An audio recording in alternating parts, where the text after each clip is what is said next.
Sesudah itu ada orang mengatakan kepada Yusuf, "Ayahmu sakit." Lalu dibawanyalah kedua anaknya, Manasye dan Efraim. Ketika diberitahukan kepada Yakub, "Telah datang anakku Yusuf kepadamu," maka Israel mengumpulkan segenap kekuatannya dan duduklah ia di tempat tidurnya. Berkatalah Yakub kepada Yusuf, Allah yang Maha Kuasa telah menampakkan diri kepadaku di Luz, di tanah Kanaan, dan memberkati aku, serta berfirman kepadaku, Akulah yang membuat engkau beranak cucu, dan aku akan membuat engkau bertambah banyak, dan menjadi sekumpulan bangsa-bangsa. Aku akan memberikan negeri ini kepada keturunanmu, untuk menjadi miliknya sampai selama-lamanya.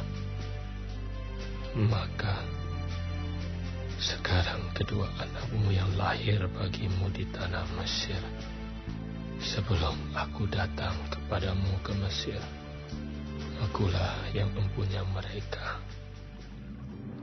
Akulah yang akan mempunyai Efraim dan Manasye, sama seperti Ruben dan Simeon.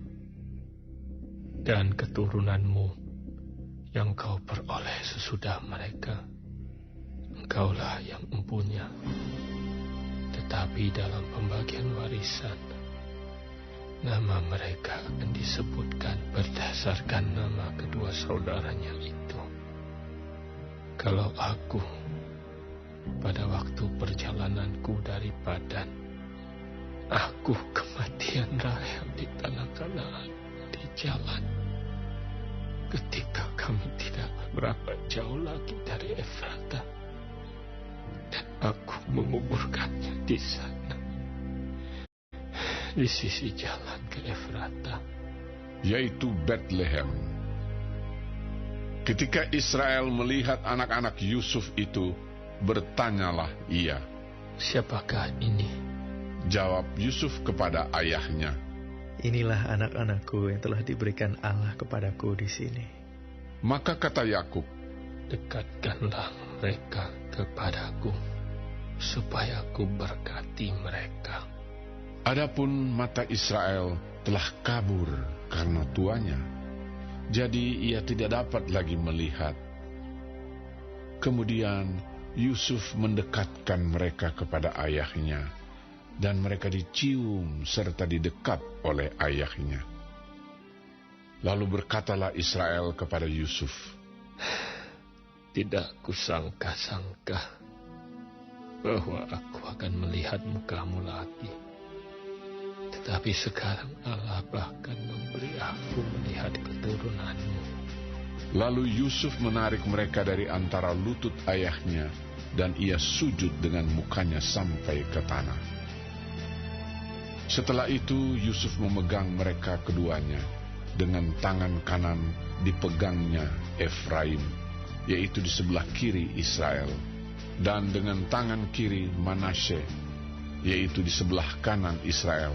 Lalu didekatkannyalah mereka kepadanya. Tetapi Israel mengulurkan tangan kanannya dan meletakkannya di atas kepala Efraim, walaupun ia yang bungsu, dan tangan kirinya di atas kepala Manasye. Jadi tangannya bersilang, walaupun Manasye yang sulung. Sesudah itu diberkatinyalah Yusuf, katanya, "Nenekku dan ayahku, Abraham dan Ishak, telah hidup di hadapan Allah. Allah itu sebagai Allah yang telah menjadi gembalaku selama hidupku sampai sekarang, dan sebagai malaikat yang telah melepaskan aku dari segala bahaya. Dialah kiranya yang memberkati orang-orang muda ini, sehingga namaku serta nama nenek dan bapakku, Abraham dan Ishak, termasyhur oleh karena mereka, dan sehingga mereka bertambah-tambah menjadi jumlah yang besar di bumi. Ketika Yusuf melihat bahwa ayahnya meletakkan tangan kanannya di atas kepala Efraim, hal itu dipandangnya tidak baik. Lalu dipegangnya tangan ayahnya untuk memindahkannya dari atas kepala Efraim ke atas kepala Manasye. Katanya kepada ayahnya, "Janganlah demikian, ayahku, sebab inilah yang sulung. Letakkanlah tangan kananmu ke atas kepalanya." Tetapi ayahnya menolak. Katanya, "Aku tahu, anakku, aku tahu.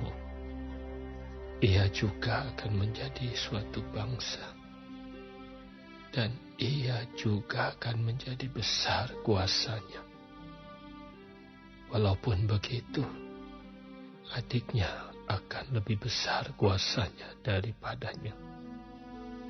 Dan keturunan adiknya itu akan menjadi sejumlah besar bangsa-bangsa."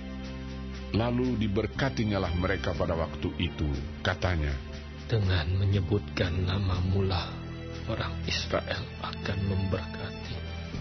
Demikian Allah kiranya membuat engkau seperti Efraim dan seperti Manasye." Demikianlah didahulukannya Efraim daripada Manasye. Kemudian berkatalah Israel kepada Yusuf, "Tak lama lagi aku akan mati, tapi Allah akan menyertai kamu dan membawa kamu kembali ke negeri nenek moyangmu.